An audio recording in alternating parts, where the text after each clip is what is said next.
Hello, everyone, and thank you so much for being here today. My name is Tyne Andrews, and I'll be introducing today's teaching. This teaching, The Still Mind, was received by Marshall V. Summers on December 3rd, 2009 in Ho Chi Minh City, Saigon, in Vietnam. And this teaching and hundreds of others are the result of a really deep relationship Marshall has had with an unseen group of spiritual teachers. And this profound relationship has spanned over 40 years. And because of this connection, there are now 20 books in print, and with more to come. And the teaching that we'll be hearing today was received about 15 years ago and is timeless in its message. It will be applicable now as well as decades and perhaps even centuries to come. And it's also placed in a book. The book is not yet published, but it's called Deepening Your Spiritual Practice. And this teaching and many others are up online in the library of the newmessage.org website in Deepening Your Spiritual Practice. And this teaching is also being studied this month in the online studenthood environment, where people worldwide are engaging in the study and application of the way of knowledge. And knowledge is our deeper spiritual intelligence and is based on experience and not on belief. This teaching speaks about assessing the current condition of our mind, the state and condition of our lives. It speaks about the benefits of practicing stillness and also the approaches to practicing stillness. So we'll hear that throughout this teaching. In terms of assessing, it really is asking us to engage in a deep evaluation, an evaluation of our inner states, like personal thoughts, feelings, relationships, all of that with greater objectivity. And it also asks us to evaluate our outer lives and our actions, assessing where we might have some instability, perhaps, where we are out of harmony with knowledge. This teaching is encouraging to bring forth our strength to see our vulnerabilities and the ability to see the real state and condition of our mind and also of the world that we're living in. And we can do this whether we are very new students or we've been students for years. So that assessment is very important. And you'll hear the benefits of stillness, which is so important as we face an increasingly chaotic and rapidly changing world, and also the reality that we are emerging into a greater community of intelligent life. So you will hear the benefits of practicing stillness throughout this teaching. It also talks about the approaches to practicing stillness, how we actually apply the application of stillness in our lives. It talks about seeking quiet or creating a conducive environment, a quiet environment where we can go to practice, someplace that is just for that stillness practice.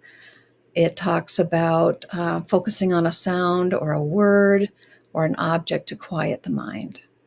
And then practicing stillness in all kinds of situations. While we have quiet moments, perhaps waiting for this broadcast to start, waiting in line for a cup of coffee, practicing stillness when we're with others, and practicing stillness while engaged in daily activities. So there's one more slide I'd like to read before we listen to this teaching. And that is, the still mind is at the center of this study and this great education in the way of knowledge. There's nothing more important for you to do right now. And anything else that is important must have this as its foundation to be really effective. Then you will begin to feel what you must do, and you will find the strength to do those things that you could not seem to do before. And I know that is true in my own life, and perhaps it's true in yours too. It gives us such a greater foundation to live in the world and to be more aligned with our purpose for being here. So with that, let us listen to the still mind.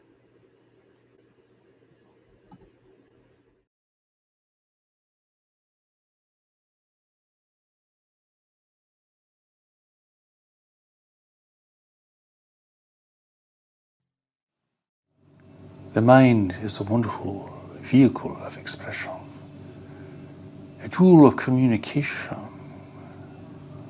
allowing you to be in the world, to communicate to others who are here. The power of the mind is only known to a few, for most people have not really discovered its importance and its greater facilities, its greater faculties. People begin their study of the new message teaching very much oppressed by their own minds, very much in the position of being a victim of what they think and feel, with very little control over what they think and feel. It is as if the mind has ruled them like a harsh master for all their years. And as a result, most people are afraid of their mind. That is why people don't want to admit mistakes. They don't want to look at how they have wasted their time and energy, because they are afraid of their own personal retribution against themselves. They are afraid of how they would feel about themselves. It is a real problem that prevents people from really assessing their own life and experience from a more objective perspective, because they are so afraid to face the fact that they have misappropriated so much of their time, energy, and resources. And it is because they are afraid of their mind. They are afraid of what they would think about themselves and their own self-repudiation, self-criticism, and self-denial. It is a serious problem that prevents people from understanding how they got to where they are today, to understanding the journeys they have taken thus far, objectively, courageously, to see really what their strengths are and where they are vulnerable at this moment. So in the study of Steps to Knowledge, which is the new message book of practices, you learn how to still the mind so that you may experience the greater power of knowledge that exists beneath it and all around it. For you were born with two minds. The surface of your mind is the worldly mind, conditioned by your past experience, by all the influences in your life and your responses to them, and the decisions you have made along the way, both consciously and unconsciously, as to how you will participate in the world and how you will relate to others. At a deeper level, there is a greater mind. It's the mind that God has placed there. And with it, a deeper conscience that knows what is right and what is not, what is true and what is not, and what is right for you and what is not. But people live at the surface, as if they were floating on a boat on the ocean. Perhaps they have gained an understanding of the wind and the wave, but they know nothing of the ocean beneath them and the great life that it contains, and the forces that move this ocean, moving the waters of the world. The mind that must be still is the toughest mind, because that allows you to experience what exists beneath and beyond it. In developing this ability to still the mind, you develop authority over the mind. In a sense, your personal surface mind is searching for a master. And if no master is to be found, it will assume that role itself. But it was not designed to be a master, and it is not masterful. It does not have the quality of mastery.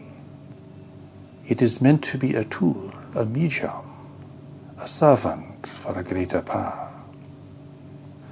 Unless knowledge within you, the deeper intelligence within you, assumes this greater power as a conscious act on your part, the mind will continue to be chaotic. It will be creative, but not in a beneficial way. It will be repetitive, reinforcing its former beliefs and ideas, reinforcing its fears and its phobias, and its dysfunctional behavior. The world around you is showing you the results of this, and the evidence of this everywhere you look. So, developing the still mind allows you to gain control over your mind so that you can direct its great faculties, so that you can use the mind to communicate and to understand and to comprehend things in the world. For your spirit does not understand the mechanisms of the world. It only knows the truth. So you need the intellect to navigate this world successfully, to understand its complications, to understand its enigmas and its contradictions.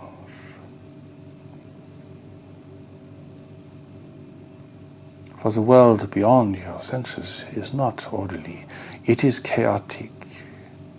It is governed by the forces of nature, geologic and atmospheric forces, and biological forces, but it is very chaotic. People try to find order and balance there, but then life upsets their balance. They face mishap or misfortune, and the whole notion of order and balance is upset. If the mind is to serve you, you must gain a certain control over it. And the best way to do this is learning how to still the mind, so that you may experience the greater intelligence beyond it. A still mind is a perceptive mind. It is through the mind that you can see and hear what other people cannot see and hear. You can sense and discern what others cannot or will not sense and discern. This, of course, it gives you innumerable practical advantages in life. But more importantly, it enables you to discern a real direction for your life, and to have the strength and the discernment to see how vulnerable you are to error, and those forces of persuasion around you and within you that would lead you into error, and that would harm you as a result.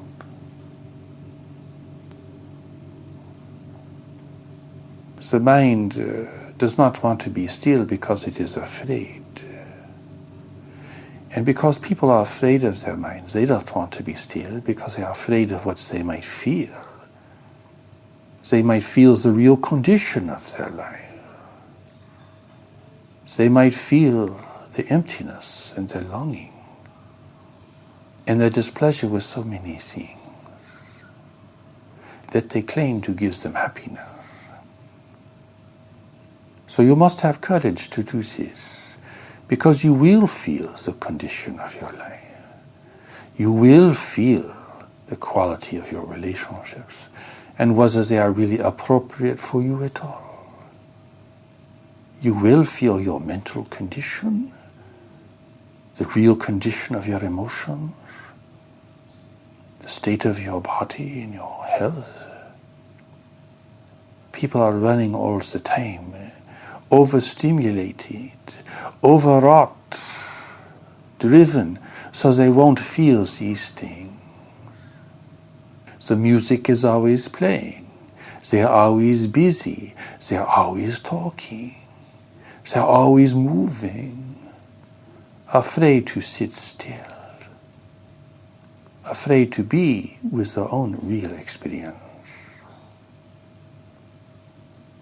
What a slavish life this is, as if you were under constant torment from within yourself,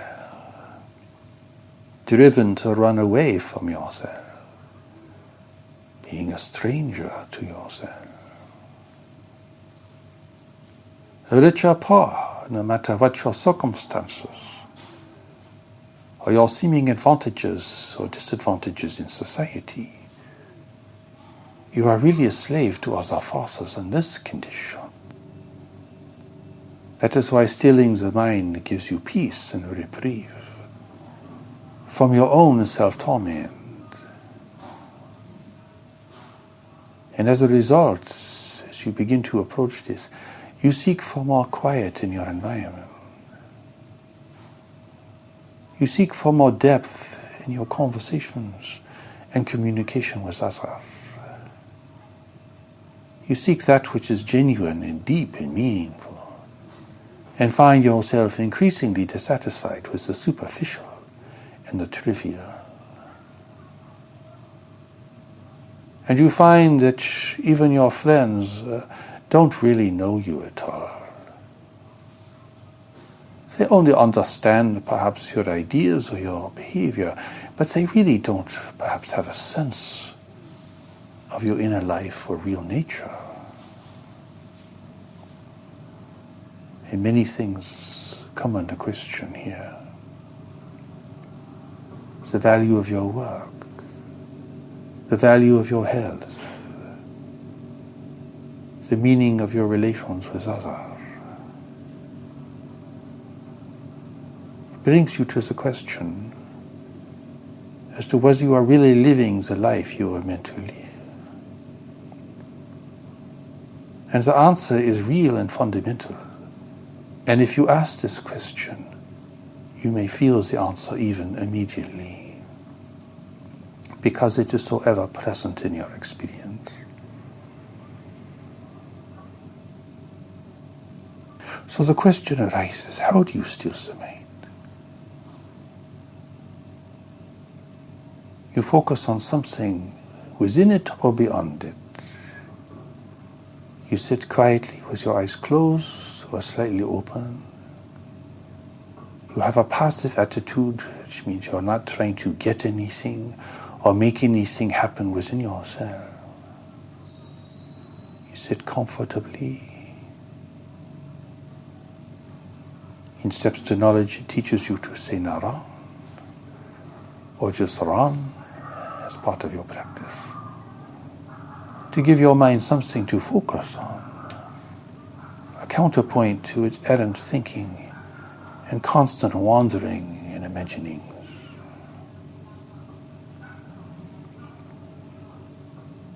You can hear the busyness of the world. There are very few who can be quiet, who can be clear, who can be discerning. Their minds are too busy, moving too fast, thinking but not really thinking.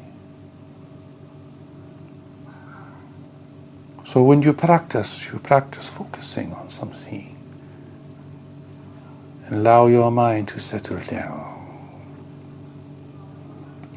If you maintain your focus on a sound or a word, or even an object that you look at passively, your mind will begin to settle down. And you will begin to feel deeper things in your experience. You can even practice this when you're out in the world, when you are waiting for something. When you have a moment to be still, you can still the mind and just listen. Listening within and listening without any judgment or interpretation.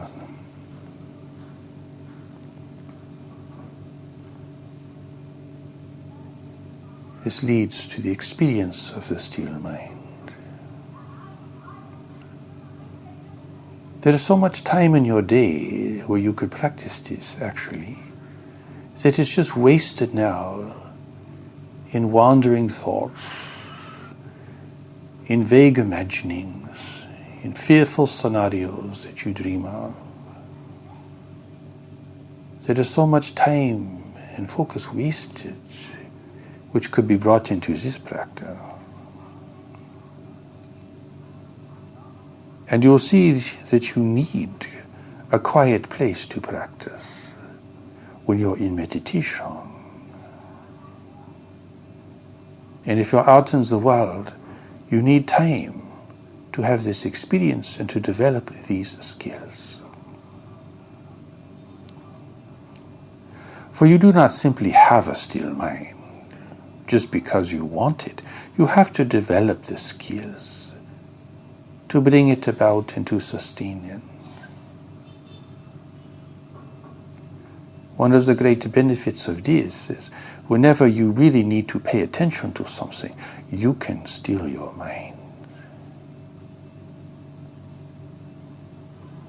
Whenever you are with someone in conversation, it is very important to still your mind, so you can hear what they are really communicating, and you can also listen to what you are communicating to see if it is really what you need to be saying and doing in that moment.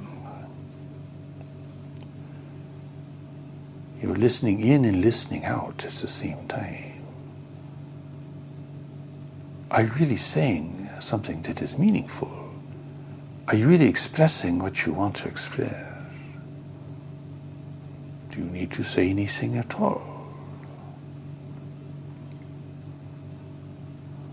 All this constant chattering that people do is such an immense waste of their time and energy. They are missing everything.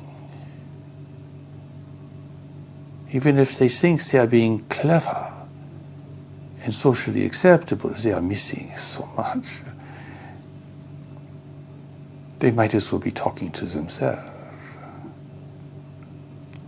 They might as well be talking to a tree, or to a wall, or to a stone. When you still your mind, you can hear and feel people's real condition. You see beyond charm. You see beyond pretense. You see beyond social behavior. You see how uncomfortable people really are. You see how insecure people really are. Even if they pretend to be powerful and dominating, you see how fear-driven they really are.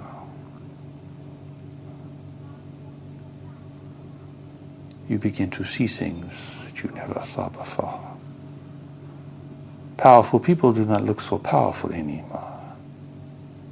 And you look for deeper qualities in everyone you meet. Because you want to experience this power of discernment, you want your mind to be still, so it is not obstructing your discernment. It is not interfering with what you are focused upon. And you stay quiet at home because you need time to listen. You then see the importance of being aware of where you are and what you're doing and what you're experiencing. An awareness that you just would not have otherwise. You would just go through your day in a kind of state of suspended awareness, not really knowing where you are, what you are doing, what is happening around you, with any depth whatsoever. Conversations are long and pointless. Your interactions with people are frustrating and shallow. And even if someone is with you, are they really with you?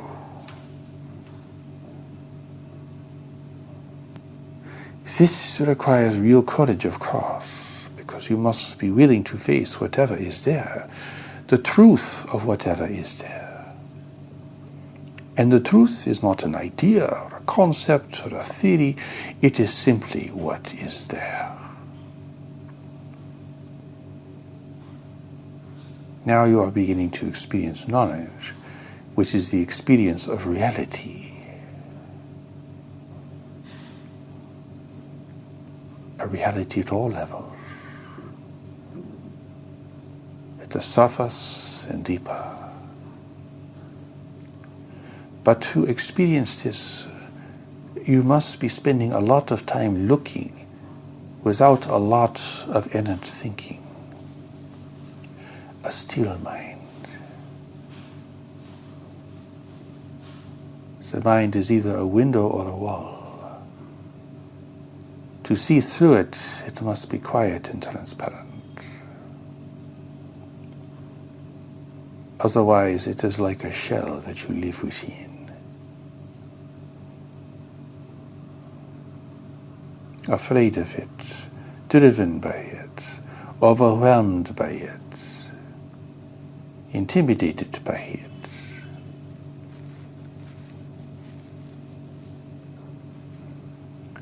The other part of the problem here is that in the course of life, people have picked up so much pollution from the world around them, from the media, from movies, from stories, and from real-life experience.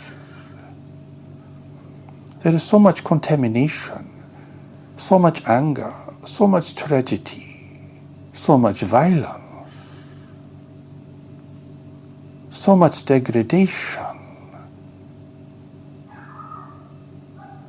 People are polluted. Internally they are polluted. Their mind is full of toxic things.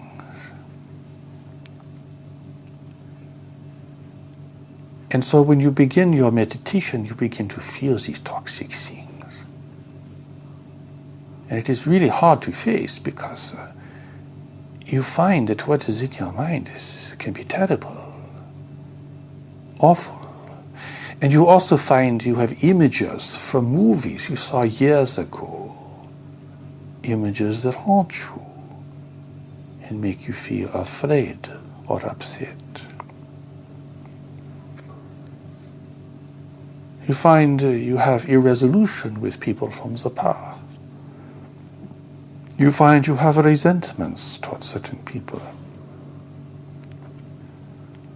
Even the resentment towards people you knew long ago, like your parents or other family members. It's all a pollution in the mind. So for the mind to be a window and not a wall, it must be cleaned and cleared.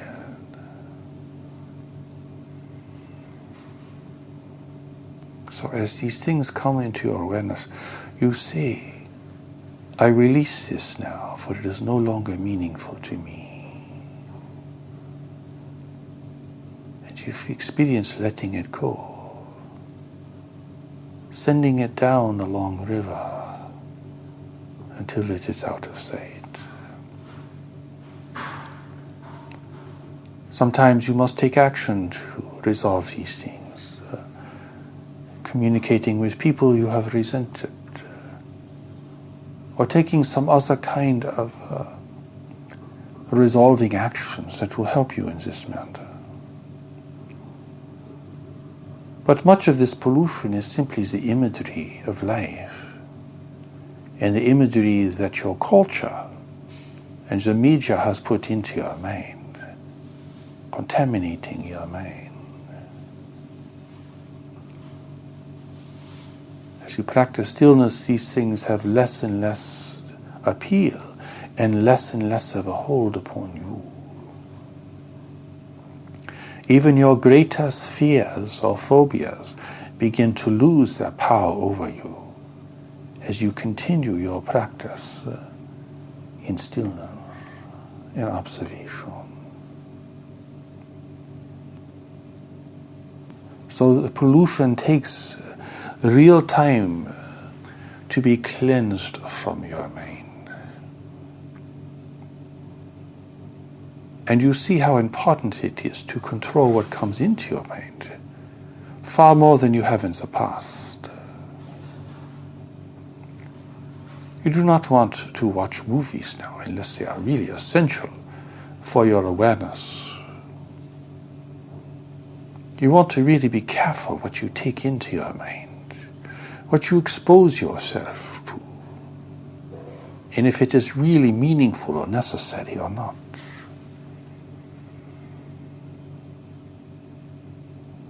You want to be very careful what you tell yourself. For honesty and dishonesty both begin with what you tell yourself. Listen to what you tell yourself and see if it is really true,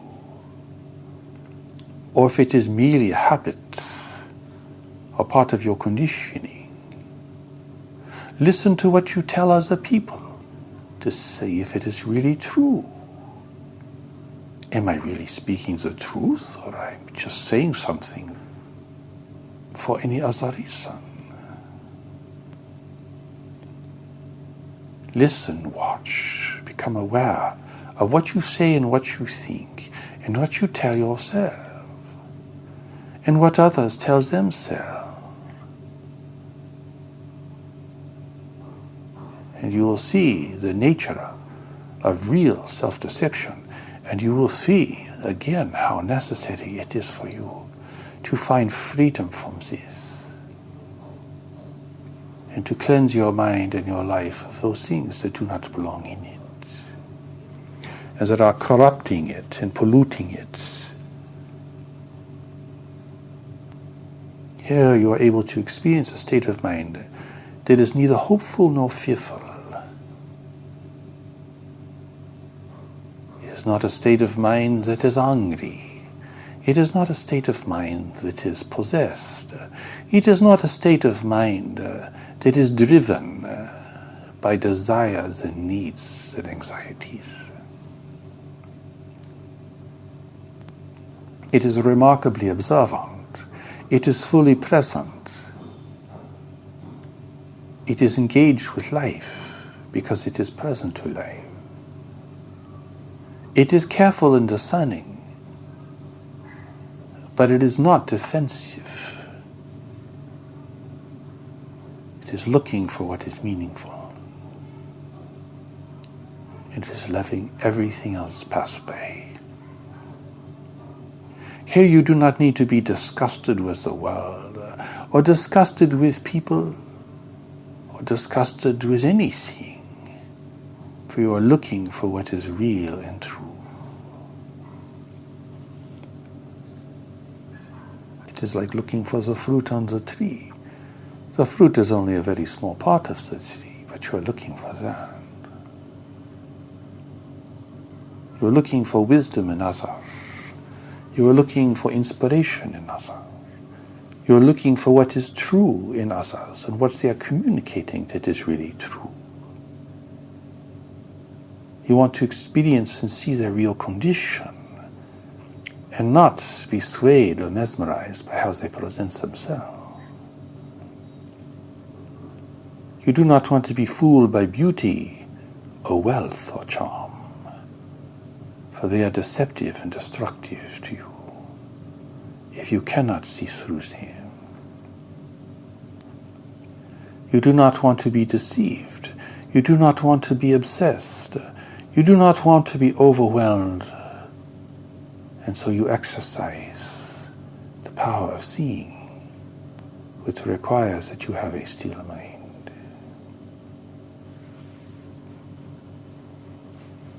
Sometimes when you practice, the mind just will not settle down. And so if that is the case, you simply start to think about something else. You contemplate something that is important for you. You think about part of the teaching as the new message. You think about the wisdom of your decisions regarding what you are planning to do and what you have already chosen.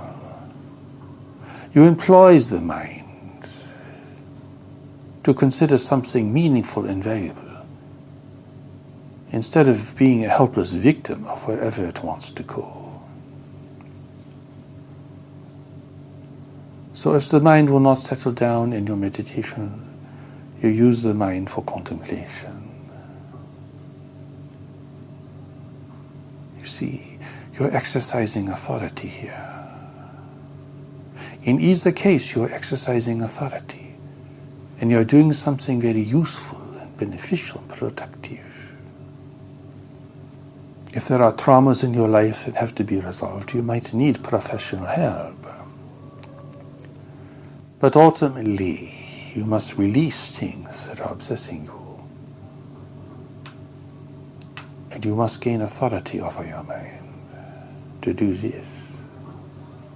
If there is no authority within, you can only hope and wish. And hoping and wishing are not strong enough to overcome years of habitual thinking and behavior. You must be the captain of your ship. Your thoughts are your crew. Your body is your vessel. You cannot be a slave to your crew. You cannot allow a mutiny to happen. Here you exercise authority over the mind and the body, because you are given this as part of your responsibility. With a still mind, you can begin to hear the voices of your teachers who speak to you now and then. You are hearing guidance even as you are doing things. They are sending thoughts into your mind. And if your mind is clear, and if you are present and aware, you can hear this and feel this and take action upon this, which is so necessary for making wise decisions in the moment.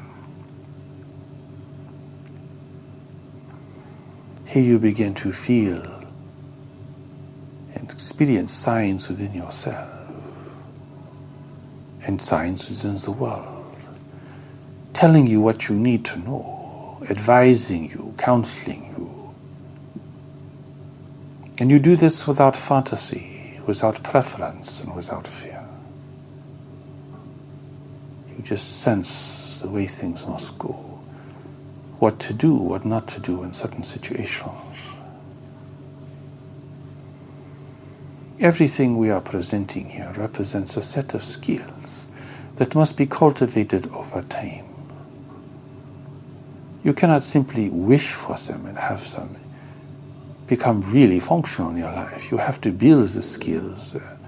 You have to repattern the mind, redirect the mind. Learn how to respond differently to the world, and where to seek for guidance and counsel within yourself. It all really involves a deep evaluation of your inner life, your thoughts, your feelings, your goals, your wishes, your fears and your restraints, and your outer life, where you live, how you live, who you are with, and what you are doing, and what you need to be doing that you aren't doing. All this in time takes place because you are learning to still your mind and to be with your deeper experience.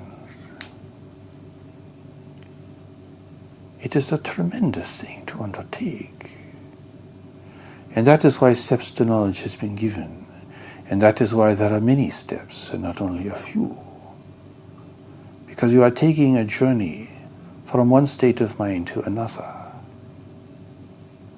You are learning to shift your authority from your social conditioning and your fearful habits to the power and presence of knowledge within yourself. And you are shifting your discernment of others from superficial things to things that are really meaningful and consequential.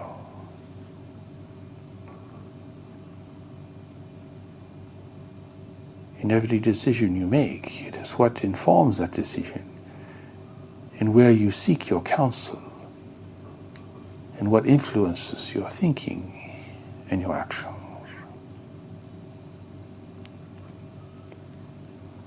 You take this journey and it is a great one. You will not experience great success in a day or a week or a month, but you will be moving in a positive direction. And your emphasis in life will begin to change, and your experience of life will begin to shift. And you will begin to experience what you have always been experiencing, but what you could not recognize before. The still mind is at the center of this study, in this great education in the way of knowledge. There is nothing more important for you to do right now. And anything else that is important must have this as its foundation to be really effective.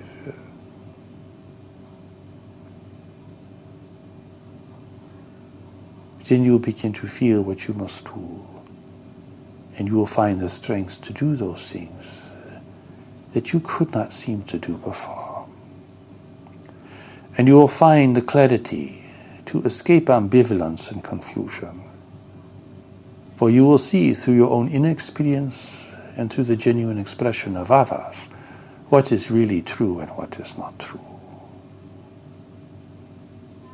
And you will finally feel like you have power and direction in your life. And this will restore to you your self-confidence of a time, the sense of value of your life, and the realization that you are here for a greater purpose that is waiting to be discovered. Let this be your understanding.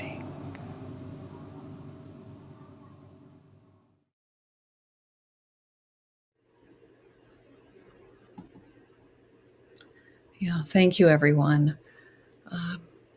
So much is given in this teaching to put into practice and to be aware of in our experience. I'm always struck by everything that is given and taught in terms of building skills, repatterning our minds, building new pathways, which is a really wonderful thing, that we can build healthier pathways, replace the old habits and fears and patterns that no longer serve us. And we have this month to be with this teaching more deeply through the online study and education in the way of knowledge, which takes place, if you're new to this, there is a website, community.newmessage.org, and you can sign up there and go to study. We'll be practicing or studying this particular teaching for the month of December.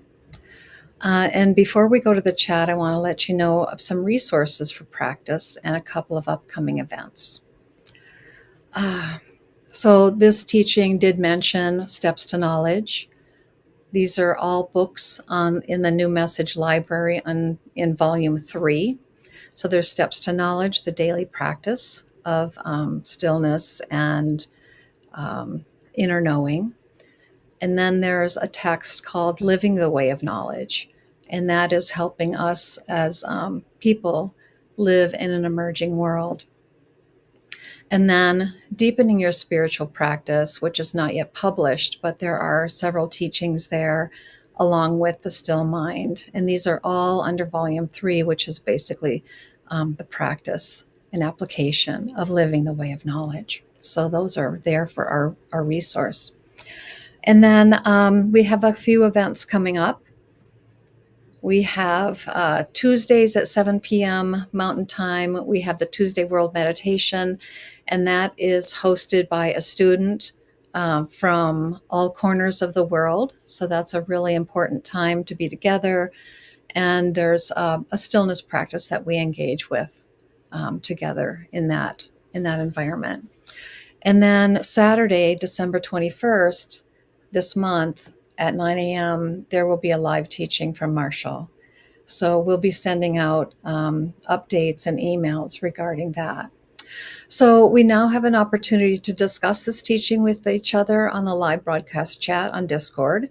And if you're new, you will find the link in the description below. So with that, let us move to the live broadcast chat to discuss the still mind together. And I look forward to seeing you there. Thank you again.